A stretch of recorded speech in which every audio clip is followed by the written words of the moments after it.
Let's take a look at this example. We're supposed to determine what we'll get at the outputs of the full adder. Don't forget that we're supposed to simply add whatever comes to the input.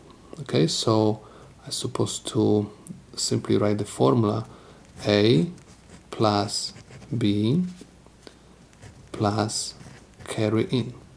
So I have A is 0, I'm going to write over here equal 0 plus 1 plus 0 gives me binary 1. So 0, 1. Why I'm writing using 2 bits? Because I have 2 outputs.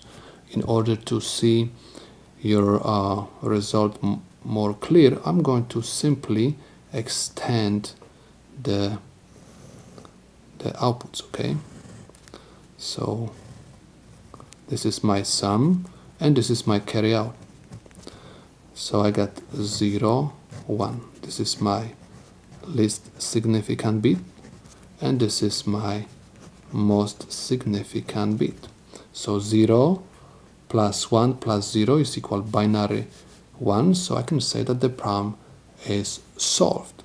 But someone is going to say, this is what you obtain using the arithmetics. Let's do simply the analysis of this circuit. Okay, so we have 0 going to the exclusive OR, so this is 0, and we have also 1 is going to the exclusive OR input,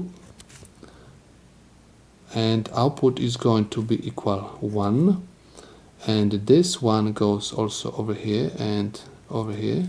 We have 0 going to this exclusive OR, so I have 0, and this 0 goes also over here, and I have 0 going to this gate, so I have 0, and I have 1 over here. 0 exclusive OR 1 gives me 1. 0 and 1 gives me 0. 0 and 1 gives me 0. 0 or 0 gives me 0. So as you can see, we obtain 0 at the output of the OR gate and 1 at the output of the exclusive OR gate. So we can say that everything is working correctly and this is the right solution to my problem.